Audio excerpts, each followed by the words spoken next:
Some books entertain for a season, some educate a generation, but a few books change the course of history. They continue to shape hearts, strengthen faith, and inspire courage centuries after the ink has dried. This is the story of one such book.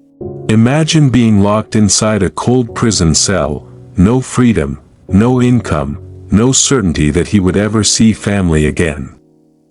Only offered freedom, on one condition: stop preaching Jesus Christ, an offer many would accept, but he refused. For 12 long years, he remained behind bars rather than deny the calling God had placed on his life.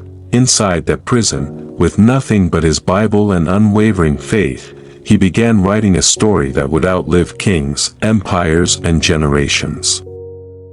A story translated into more than 200 languages, a story that, for centuries, became the most widely read Christian book in the world after the Bible. That book was the Pilgrim's Progress, and the man behind it was John Bunyan. This is not merely the story of a famous book, it is the story of a man whose suffering became a blessing to millions. John Bunyan was born in 1628 in Elstow, Bedfordshire, England, into a humble family. His father was a tinker, a craftsman who repaired pots, pans, and household utensils. Though poor, Bunyan learned the trade from childhood and expected to spend his life traveling from village to village repairing metal goods. By his own later testimony, he was not especially interested in spiritual things as a boy. He described himself as reckless, fond of swearing, and consumed by sinful habits. Yet even then, he experienced troubling dreams and a growing awareness of judgment that he could not ignore. At about 16 years of age, his mother died.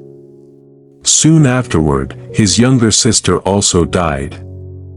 These losses deeply affected the young Bunyan. While he served in the Parliamentary Army during the English Civil War, one event remained with him for the rest of his life. According to Bunyan's own account, on one occasion another soldier volunteered to take his place on guard duty.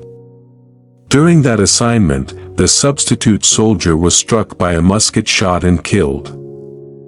Bunyan believed God had preserved his life for a greater purpose. Around 1649, Bunyan married a young woman whose name is unknown to history. The couple was extremely poor. His wife brought no money into the marriage.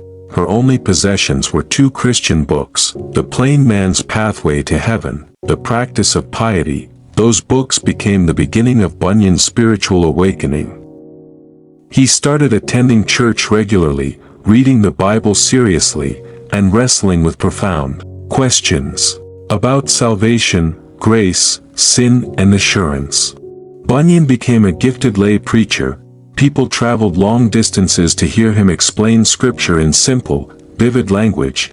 He preached with conviction because he had personally experienced God's grace. In 1660, after the monarchy was restored, Bunyan was arrested for preaching without government authorization. Authorities offered him release if he would promise to stop preaching. He refused. His answer was simple: if released today, he would preach again tomorrow. Because of that decision, he spent about 12 years in Bedford County Jail. His imprisonment brought hardship to his family, especially because one of his daughters, Mary, was blind. Yet Bunyan remained faithful, devoted himself to prayer, Bible study, and writing. Within those prison walls, Bunyan began writing the Pilgrim's Progress. Instead of writing a theological textbook, he wrote an unforgettable allegory. The central character, Christian, leaves the city of destruction carrying the heavy burden of sin.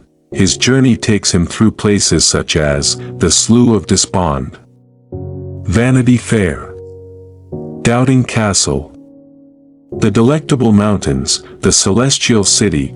Every location represents the struggles, temptations, victories, and hope of the Christian life. Readers around the world recognize themselves in Christian's journey. Published in 1678, the Pilgrim's Progress spread rapidly across Britain and then around the world. For centuries it was regarded as the most widely read Christian book after the Bible. It has been translated into hundreds of languages and has inspired pastors, missionaries, evangelists, theologians, and ordinary believers across continents. Its influence can still be seen today in Christian literature, preaching, and discipleship. After his release, Bunyan resumed preaching with renewed passion. He also wrote dozens of other books, including The Holy War and Grace Abounding to the Chief of Sinners, his spiritual autobiography. He died in 1688, at the age of 60. John Bunyan never attended a university. He was not wealthy. He held no high political office. He simply loved Christ, preached faithfully, endured suffering, and wrote what God had placed on his heart. Today, more than 3 centuries after his death, the Pilgrim's Progress continues to point readers to Jesus Christ, and encourage believers to persevere in faith. The circumstances surrounding the writing of this remarkable book remind us of a timeless truth. God often accomplishes his greatest work, not in seasons of comfort, but through seasons of suffering, perseverance, and faithful endurance. This is put together by Zion Models. Subscribe for more awakening stories.